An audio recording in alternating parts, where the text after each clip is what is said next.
each day, or do them before you work out? I assume you stretch every day.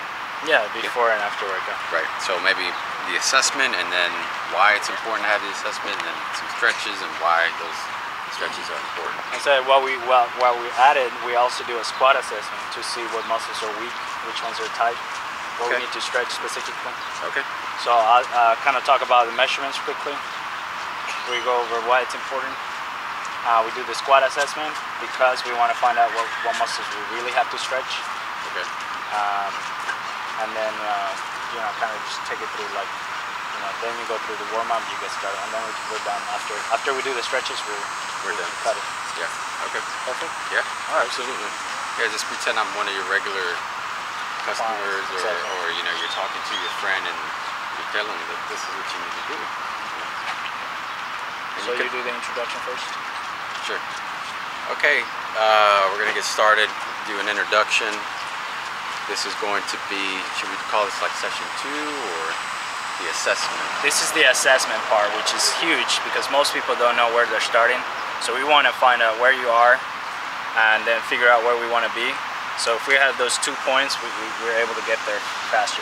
Okay, very good. So right now what we're going to do is we're going to take measurements.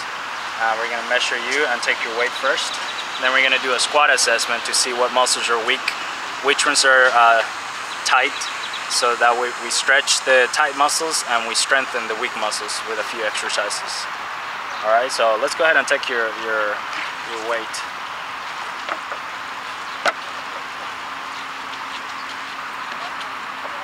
So we usually just use a simple scale. I want to see what he is at. 178. Very heavy. So today is July the 3rd. 2012. So you're at 178. Usually we want to take the weight at the same time in the day with the same clothing because we want to keep it even. So I don't like to check my weight every day because it just becomes something that you're obsessed about. Maybe every 2 to 3 or 4 weeks even, it's better. So right now let's take your measurements. You got your measurement tape with you.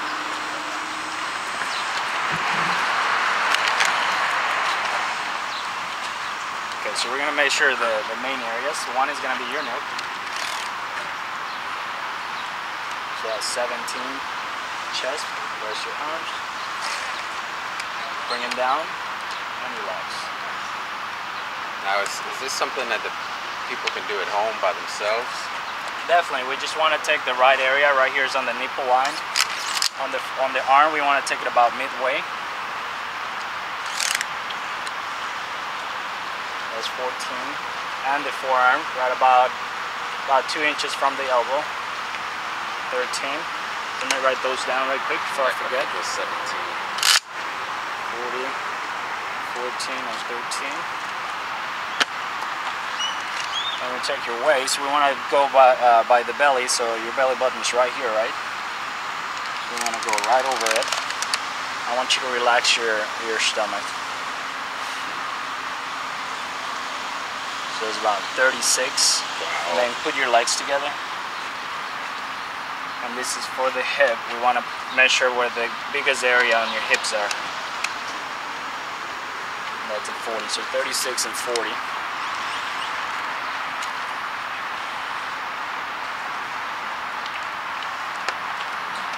And then the last 2 is going to be on the legs. We're going to measure everything, see if everything's coming down or up. We want to keep track of it. So on the leg, you pull your pants up. I usually take it about the full length of the finger, so right about there from the knee cap. I usually take it right there. So you just want to keep it even each time. So use something to measure the right spot every time. And the calf, I want to take the biggest area. 17, 24, and 17.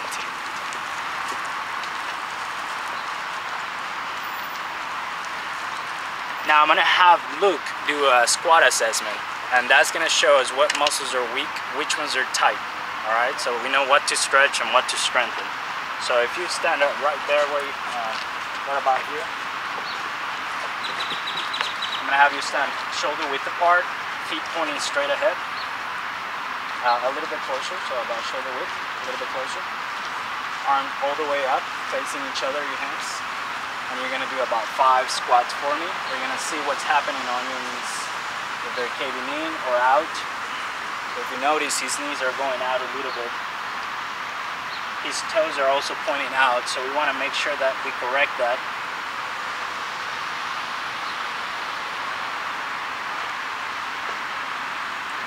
One more.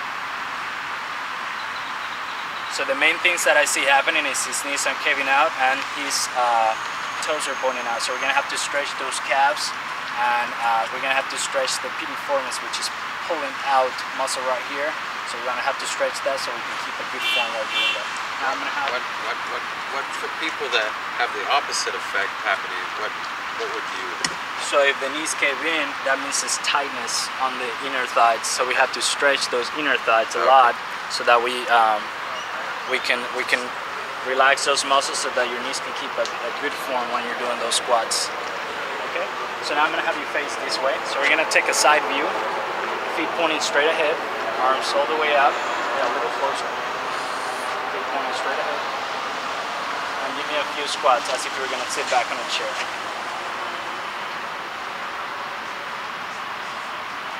So I want you to stop on the bottom. Go ahead and do one more squat and stop on the bottom, right there. So if we notice, his arms are dropping. They should be able to stay straight, covering his ears. So if we see that, that's a tightness on the latissimus dorsi right here on your back. So we have to stretch these. Also, do a few more squats. Keep going. I don't see much happening on his midsection, so we don't see a back arching of the back or rounding, so there's nothing going on right there. And if he was to lean forward excessively, do an excessive lean forward, so you just, like when you're squatting, keeping your arms down, just excessive lean forward. If you see these two lines are crossing each other, so you don't want to see that. You want to be able to keep a parallel line right there so that you're not hurting your spine. So if that's happening, that's just a tightness right here on the hip flexors that we're gonna have to stretch.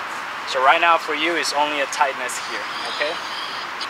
And then the last view is gonna be from the back.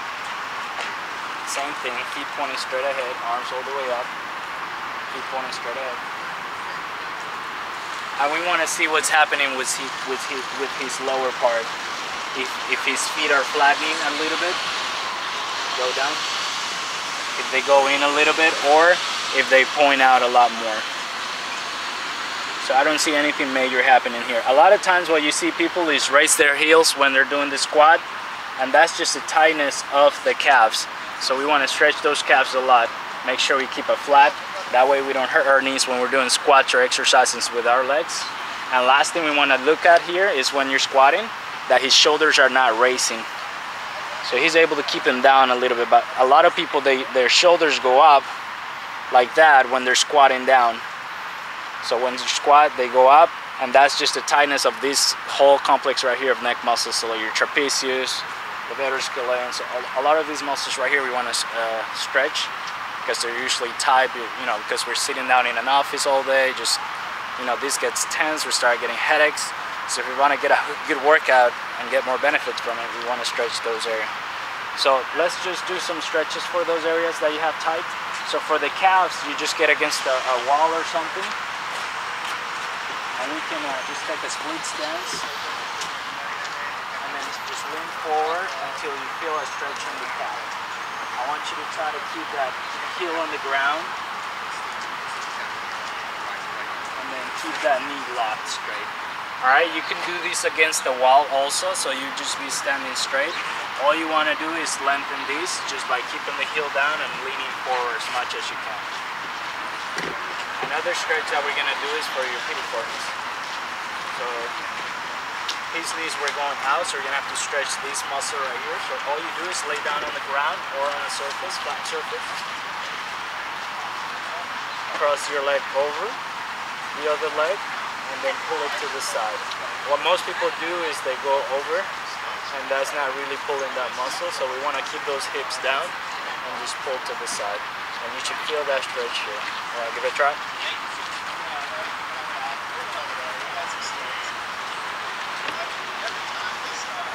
So flat, straight, try to keep your hip down, and you just pull it inward a little bit.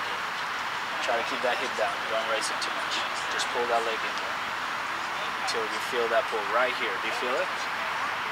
All right, so that's gonna loosen that in order that we can keep his knees from going outwards. So we want to keep him straight ahead. So it's not a pull over this way. It's pull up. It's just pulling the leg up a little bit and to the side until you pull this muscle. So you want to pull that upwards like that. All right. How we're gonna stretch his back is gonna be basic. You just get off the bench. We get on our knees. We can use a ball or a chair, anything that's at home, and we just do one arm at a time. You want to kind of pull back a little bit and make this longer. So we're just gonna kind of pull back a little bit until you stretch this muscle right here. Try not to arch your back or round. Try to keep it straight as much as you can. And that should pull it. And then we do it on both sides.